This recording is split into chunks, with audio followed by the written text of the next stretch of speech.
Welcome to Zee Telugu news market watch. ఈరోజు market start అవ్వడం అయితే పాజిటివ్గానే స్టార్ట్ అయింది. కానీ స్టార్ట్ అయిన కొద్ది టైంలోనే ఒక 300 పాయింట్స్ అయితే పెరిగింది. కానీ మళ్ళీ కన్సాలిడేషన్ పేజ్లోకి వెళ్ళింది.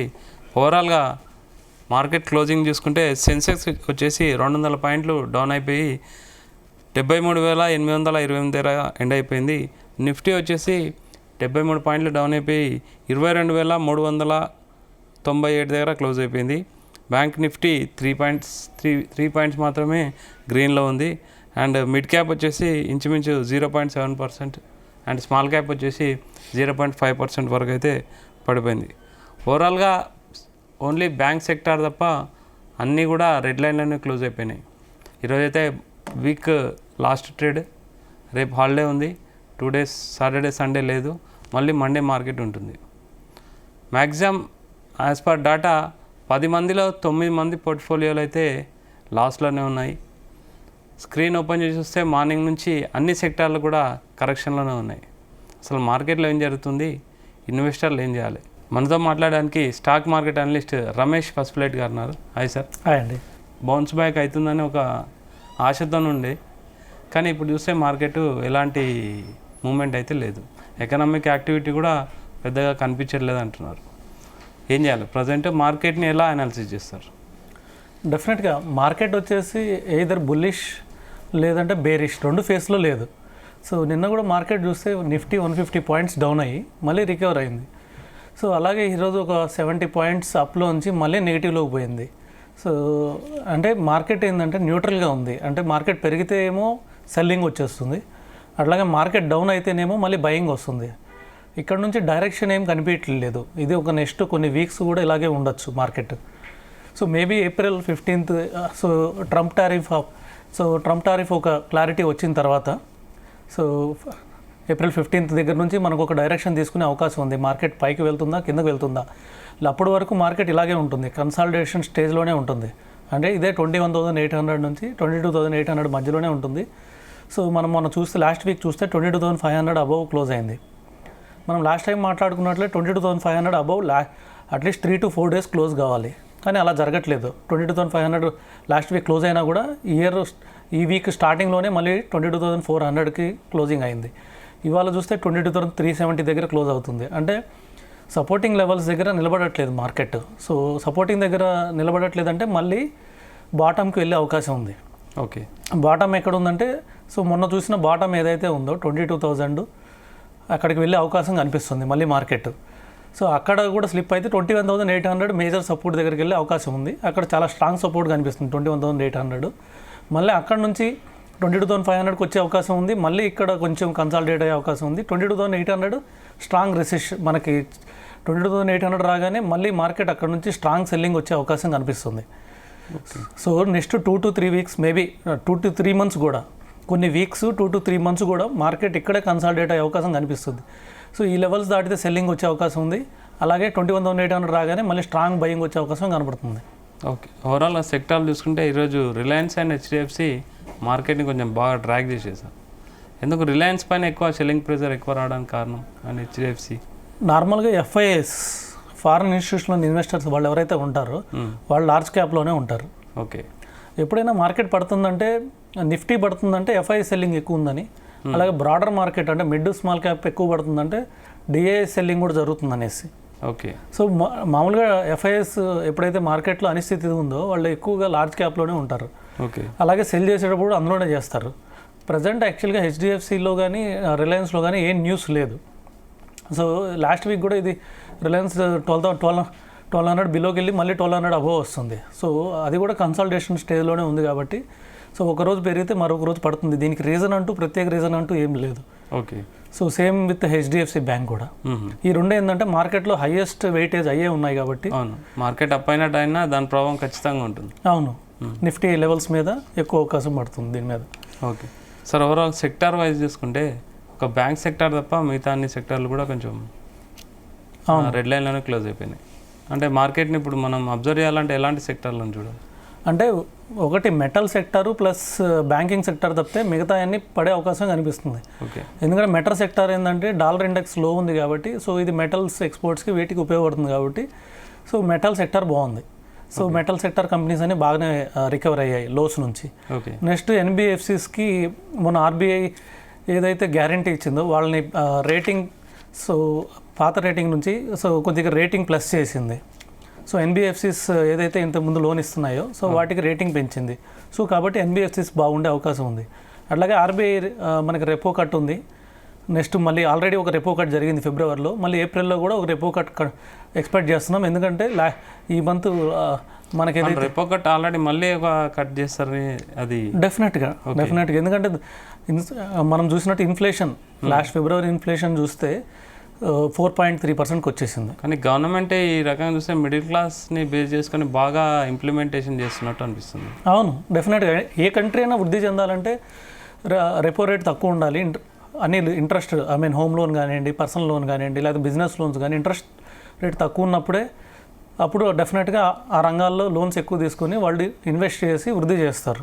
ఓకే. లేకపోతే అన్నీ మళ్ళీ తగ్గే అవకాశం ఉంది. కాబట్టి ఇన్ఫ్లేషన్ ఎక్కువ ఉంది కాబట్టి మొన్నటిదాకా రెపో రేట్స్ తగ్గలేదు. ఓకే. కానీ ఇప్పుడు ఇన్ఫ్లేషన్ కంట్రోల్లోకి వచ్చింది. సో అట్లాగే మన మార్కెట్కి కూడా ఇప్పుడున్న ప్రజెంట్ సిచ్యువేషన్కి డెఫినెట్గా రేట్ కట్ కావాలి. నెక్స్ట్ క్వార్టర్స్ నుంచి కన్జంప్షన్ పెరుగుతుంది, ఎకనామిక్ యాక్టివిటీ స్టార్ట్ అవుతుంది, మంచి రిజల్ట్స్ చూడబోవచ్చు అని మీరు ఫైనాన్స్ మినిస్టర్ నిర్మలా సీతారామన్ గారు ఒక స్టేట్మెంట్ ఇచ్చారు. డెఫినెట్గా ఇది రేట్ కట్ ఒకటి. సో రేట్ కట్ ఒకటి. నెక్స్ట్ వచ్చేసి నెక్స్ట్ ఇయర్ 12 lakhs వరకు మనకి ఇన్కమ్ ట్యాక్స్ లేదు కాబట్టి సో ఏదైతే 1 lakh దాకా 12 lakhs స్లాబ్లో ఉన్న వాళ్ళకి 1 lakh దాకా సేవింగ్ అవుతుంది. సో ఈ సేవింగ్ కన్జంప్షన్లోకి వస్తుంది. సో డెఫినెట్గా నెక్స్ట్ క్వార్టర్ కన్జంప్షన్ బాగుంటుందని. ఇప్పుడు ఈ సెక్టర్స్ మనం చూస్తే మనకి మెటల్, ఎన్బిఎఫ్సి లేకపోతే బ్యాంకింగ్ సెక్టర్ తప్పితే మిగతా అవన్నీ డౌన్స్లోనే ఉన్నాయి. ఫార్మా సెక్టర్ కానివ్వండి, మనం ఏ సెక్టర్ చూసుకున్నా కానీ లాస్ట్ 1 month సో బాగా బాటమ్ అవుతున్నాయి. సో కానీ వీటిలో కూడా మంచి స్టాక్స్ ఉండే అవకాశం ఉంది ఇంత బాటమ్ అయినా కూడా. సో అవి కొద్దిగా క్వాలిటీ చూసుకొని ఏదైతే బ్యాలెన్స్ షీట్స్ బాగున్నాయో, ఏదైతే డెట్ లేవో ఆ కంపెనీలో ఇన్వెస్ట్ చేయొచ్చు. ఓకే. అంటే బాటమ్ బై అని కొన్నారు, ఇంతకుముందు మీరు అన్నారు కదా, బాటమ్ బై అని చాలామంది ఇన్వెస్ట్ చేశారు. కానీ మళ్ళీ బౌన్స్ బ్యాక్ అవుతా అనుకున్నారు. కానీ కన్సాలిడేషన్ ఎన్ని రోజులు ఇలా ఉంటుంది సార్? ఇంకా అంటే కొంచెం కొన్ని వారాలు ఇలాగే ఉండే అవకాశం ఉంది. ఓకే. సో ఎట్లాగే వారాల నెలల, కొంతమంది సంవత్సరాలు కూడా అంటున్నారు. సంవత్సరాలు అయితే ఉండే అవకాశం చాలా తక్కువ ఉంది. ఓకే. ఎందుకంటే ఆల్రెడీ చాలా బాటమ్ అయిపోయాము. మేబీ ఇంకా చాలామంది కూడా ఇప్పుడు ఏం చెప్తున్నారంటే నియర్ టు బాటమ్ ఉన్నాం. ఓకే. సో అది ఒక 10%లో ఉండొచ్చు, 5%లో ఉండొచ్చు. సో ఆ బాటమ్ నుంచి మళ్ళీ పుల్ బ్యాక్ వస్తుంది.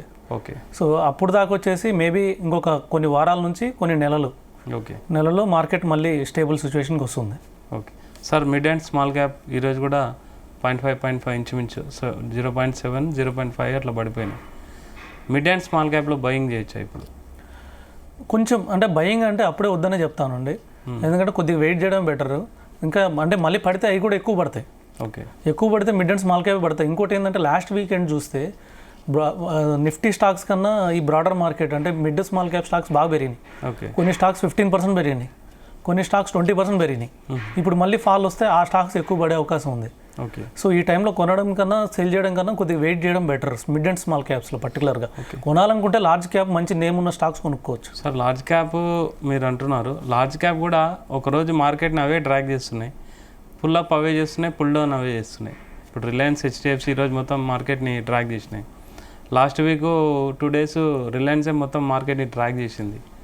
అంటే లార్జ్ క్యాప్స్లో ఇన్వెస్ట్మెంట్ అంటున్నారు, కాకపోతే అవి కూడా కొంచెం కరెక్ట్గా లేవు. అంటే లార్జ్ క్యాప్ అంటే ఓన్లీ రిలయన్స్, హెచ్డిఎఫ్సీ కాదండి, ఇంకా కొన్ని స్టాక్స్ ఉన్నాయి వీటిలో. అంటే అలాంటివే అలా ఉన్నాయి కదా, లార్జ్ క్యాప్స్ని ఎలా నమ్మవచ్చు అంటున్నారు? లార్జ్ క్యాప్స్ ఏంటంటే మార్కెట్ పడినప్పుడు తక్కువ పడతాయి. ఓకే. సో వీటిలో కూడా ఏమైనా బ్యాలెన్స్ షీట్లు బాగున్నవి, సో ట్రేడ్ వల్ల అంటే యూఎస్ ట్రేడ్ వల్ల ఎక్కువ లాస్ కానివి, సో వీటిలో ఉన్నాయి చూసి కొనుక్కోవడం బెటర్. ఓకే. సో స్టాక్స్ చెప్పండి. యుఎస్ ఏంటంటే కొద్దిగా యుఎస్ కూడా కొద్దిగా రిసెషన్ నడుస్తుంది కాబట్టి కొద్దిగా దానికి సంబంధించి అక్కడ ఇంపాక్ట్ కానీ చూసి కొనుక్కోవడం బెటర్. ఇంకా రిసెషన్ అంటే యుఎస్ ట్రంప్ కావాలనే ఈ అనిశ్చితికి కారణంగా చేస్తున్నారు. కొన్ని మాస్టర్ ప్లాన్స్ ఉన్నాయి. ఆ మాస్టర్ ప్లాన్స్ ప్రకారమే ట్రంప్ ఇలా మార్కెట్ని అయితే అనిశ్చితిగా ఏర్పరుస్తున్నారు అనేసి కొంతమంది ఎక్స్పర్ట్స్ అంటున్నారు. ఎంతవరకు నిజం సార్? అంటే ఓన్లీ ట్రంప్ కాదు, ట్రంప్ రాకముందే ట్రంప్ వచ్చిన 1 month ముందు నుంచి కూడా సో నెగిటివ్ ర్యాలీ ఒకటి స్టార్ట్ అయింది మన ఇండియాకి. ఫస్ట్ వచ్చేసి ట్రంప్ రాకముందు కూడా వరల్డ్లో యుఎస్లో రిసెషన్ కాన్సెప్ట్ ఉంది. ఓకే. సో మీకు గుర్తుంటే యాక్చువల్గా యూఎస్ రిసెషన్ అని 1 year నుంచి అంటున్నారు, ఇప్పుడనే కాదు. అవును.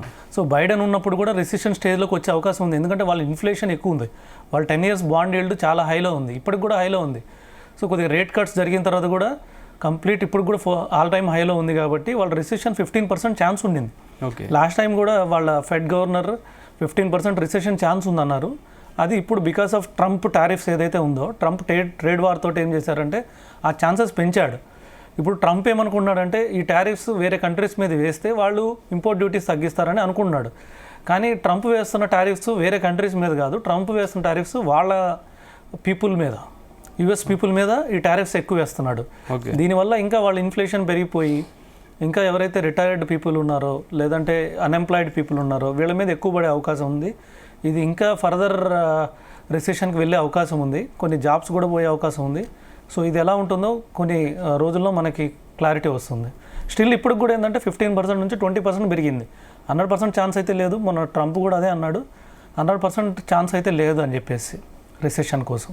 ఓకే సార్, ఇంకోటి ఇప్పుడు ట్రంప్ ఈరోజు నిన్ననే అనౌన్స్ చేశాడు, రష్యా ఉక్రెయిన్కి మీడియేట్ చేస్తున్నాము, ఇంచుమించు వారు సెట్ అయ్యే అంటే ఆగిపోయే ప్రసక్తి ఉంది, సో 80% వరకు నర మీద ఆగిపోతుంది అని ఒక చిన్న స్టేట్మెంట్ ఇచ్చాడు. ఒకవేళ ఆ వార్ ఏదన్నా కొంచెం స్టాప్ అయితే మన ఎఫెక్ట్ ఎలా ఉంటుంది? సో కొద్దిగా పాజిటివ్ ఇంపాక్టే, కానీ పెద్ద ఇంపాక్ట్ ఏం లేదు. ఓకే. సో మనకి ఉక్రెయిన్కి డైరెక్ట్గా ఏం రిలేషన్షిప్ లేదు. సో మేబీ యూఎస్కి ఏంటంటే కొద్దిగా మినరల్స్ కావాలి ఈ ఉక్రెయిన్ నుంచి. ఓకే. సో ఇప్పుడు ఈ వార్ కొద్దిగా కూల్ ఆఫ్ అయితే యాక్చువల్గా ఏంటంటే యూఎస్ఏ ఫండింగ్ చేస్తుంది ఈ వార్కి ఉక్రెయిన్ తరఫున. సో ఇప్పటి వరకు యూఎస్ఏ ఫండింగ్ చేసింది. సో యూఎస్ ఏంటంటే ఇప్పుడు ఆ ఫండింగ్ స్టాప్ చేసి ఇప్పుడు వరకు ఏదైతే ఫండింగ్ చేశారో దానికి రిటర్న్ ఎక్స్పెక్ట్ చేస్తుంది. కొన్ని మినరల్స్ ట్రేడ్ మినరల్స్ అక్కడ నుంచి ట్రేడ్ చేసుకోవాలని చూస్తుంది. సో దానికనేసి కొంచెం వాళ్ళు మీడియేషన్, సో మీడియేటర్గా ఉన్నారు. కొద్దిగా వారు కూడా కూల్ ఆఫ్ అయిపోయింది, ఆల్రెడీ 90% కూల్ ఆఫ్ అయిపోయింది, రిమైనింగ్ 10% క్లోజ్ చేస్తున్నారు. ఇప్పుడు ప్రాబ్లం అంతా దీంతో కాదు, మనకున్న మెయిన్ ప్రాబ్లమ్స్ ఏంటంటే యూఎస్ తోటి ట్రేడ్ వార్ ఒకటి, రెండోది వచ్చేసి మన రూపీ వీక్ అవుతుంది. ఓకే. సో ఈ రెండే మెయిన్ కన్సర్న్స్, మనకి వేరే కంట్రీస్ వార్స్ తోటి ఇప్పుడు పెద్ద కన్సర్న్ ఏం లేదు. ఓకే సార్, ఇంకోటి లాస్ట్ ఒక 1 year నుంచి జియో ఫైనాన్స్ అయితే 40% దాకా పడిపోయింది. మార్కెట్ దాని ప్రభావం కూడా మార్కెట్లో ఉంటుందని అంటారు, దాని గురించి ఏం చెప్తారు? జియో ఫైనాన్స్ అనేది యాక్చువల్గా అది లైన్ ఆన్ పేపర్ అంటారు, అంటే అది ఫ్యూచర్లో చాలా చేయబోతుంది అనేది ఒక ఫిన్టెక్ కంపెనీ. ఓకే. సో ఒక రూరల్లో వాటి లోన్స్ ఇస్తుంది. సో వాళ్ళ విజన్ పెద్దది.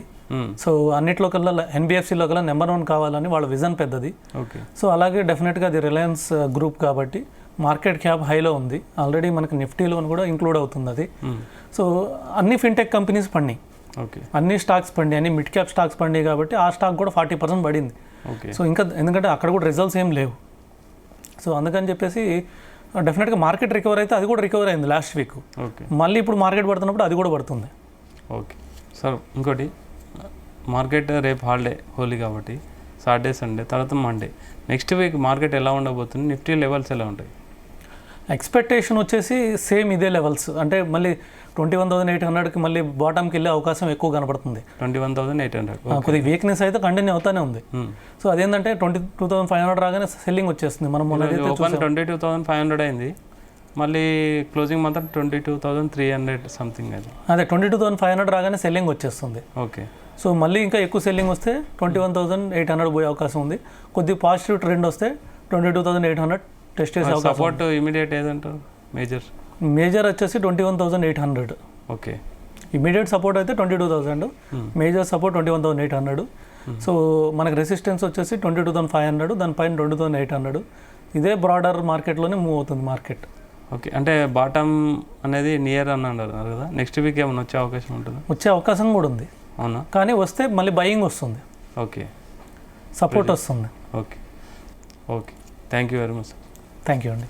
ఇది మార్కెట్ అయితే రమేష్ గారు చెప్తున్నారు, మార్కెట్ అయితే కొంచెం నియర్ బై బాటమ్ దగ్గర ఉంది, ఎప్పుడైనా పాజిటివ్ బౌన్స్ బ్యాక్ అవ్వచ్చని చిన్న ఆశాభావం వ్యక్తం చేస్తున్నారు. Keep watching Zee Telugu news.